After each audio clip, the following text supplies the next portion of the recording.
Hello दोस्तों, नमस्कार। स्वागत है आप सभी का हमारे यूट्यूब चैनल सर में। यहाँ पर हम सीखेंगे इंपॉर्टेंट वस्तुनिष्ठ प्रश्न, वो भी 10वीं क्लास के लिए।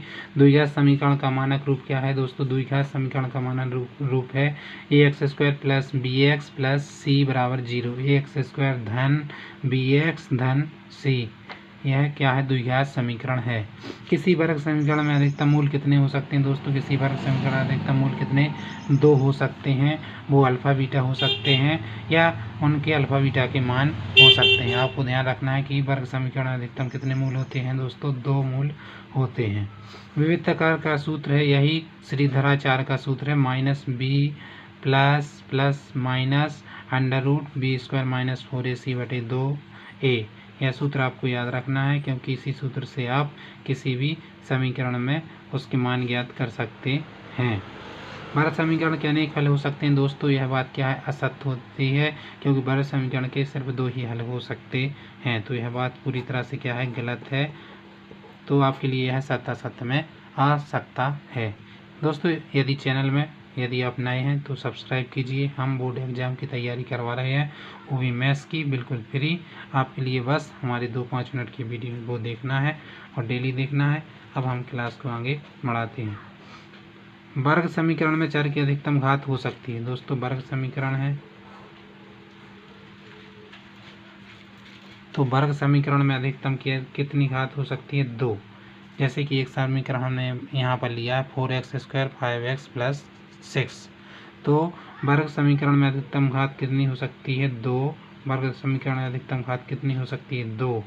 और वर्ग समीकरण में अधिकतम कितने मूल हो सकते हैं? 2। इन दोनों का आंसर क्या है? सेम आंसर है। हमारा जो 6वां क्वेश्चन है कि सभी वर्ग होते हैं। सभी वर्ग कैसे होते हैं दोस्तों? सभी वर्ग होते हैं समरूप। ये हमारा एक वर्ग है। और सभी वर्ग कैसे होते हैं दोस्तों? समरूप। यह क्वेश्चन बार बार रिपीट होता है एग्जाम में, इसलिए इस क्वेश्चन को स्टार बनाकर इम्पोर्टेंट में लिख लीजिए।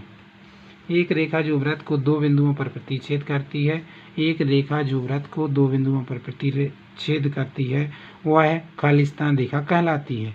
दोस्तों, कौन सी रेखा कहलाती है? परस्पर अपवर्जी। परस्पर अपवर्जी रेखा कहलाती है।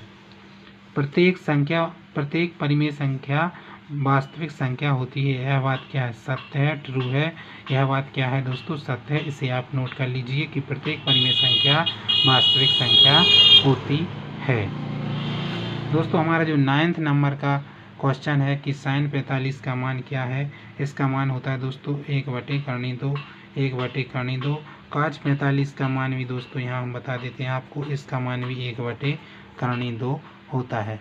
तो जो यह मान होते हैं, इनको आप सही जोड़ियों में, क्वेश्चन में भी इसके प्रयोग आते हैं और सही गलत में भी इसके प्रयोग आते हैं, और खालिस्तान में इनका मान लिखना होता है दोस्तों। तो इसके लिए हम अलग से एक टेबल का वाला वीडियो डालेंगे त्रिकोणमिति की, जिसमें ये मान दिए होंगे। वहाँ पर आसानी से आप इसे समझ सकते हैं। अभी आपको ध्यान रखना है कि sin 45 और cos 45 का मान सेम होता है। वो क्या होता है? 1/2। 1/2।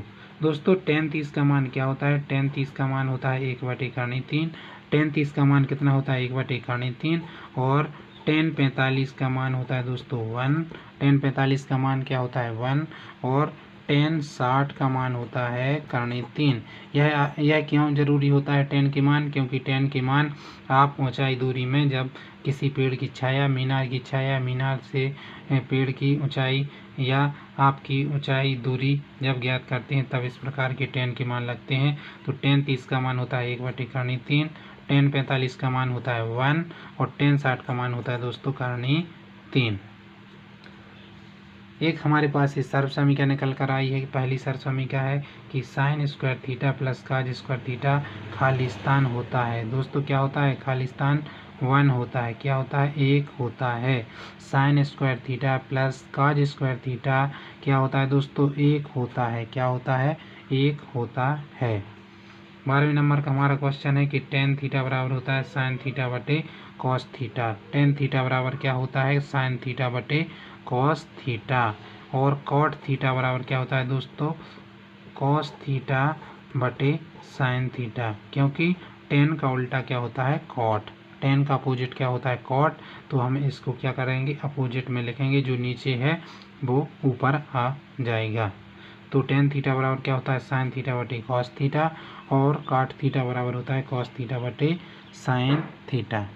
दोस्तों हमारा एक जो लास्ट है पाइथागोरस प्रमेय क्या है, पाइथागोरस प्रमेय क्या है, तो यह पाइथागोरस प्रमेय लगभग हमारा सब जगह यूज होता है। तो इसका सूत्र होता है कर्ण का वर्ग बराबर लंब का वर्ग धन आधार का वर्ग, या यूँ कहें कर्ण बराबर वर्ग घटेगा, इस साइड करनी लगेगी तो लंब का वर्ग में आधार का वर्ग जोड़ेंगे तो क्या हो जाएगा, पाइथागोरस प्रमेय। इसे हम एक इसके माध्यम से समझेंगे कि ये समकोण त्रिभुज है, इसका मान 5 है, इसका मान 3 है, इसका मान 4 है। तो दोस्तों इनको हम जोड़ेंगे तो इसका मान 5 हो जाएगा। 3 त्रिका 9, 4 चौके 16 और 16 9 कितना होता है 25, 25 किसका वर्ग होता है 5, जो यहाँ पर ये है। दोस्तों इस प्रकार की और भी वीडियो हम लेकर आएंगे। अभी हमारा ये फर्स्ट वीडियो है ऑब्जेक्टिव के ऊपर, ऑब्जेक्टिव ऊपर हमारा फर्स्ट वीडियो है। लगभग हम एग्ज़ाम तक 15 से 20 वीडियो सिर्फ ऑब्जेक्टिव के लेकर आएंगे। दोस्तों हमारा चैनल आपके लिए कैसा लगा ज़रूर हमें कमेंट बॉक्स में बताइए, और तब तक के लिए वीडियो देखने के लिए आपका बहुत बहुत धन्यवाद।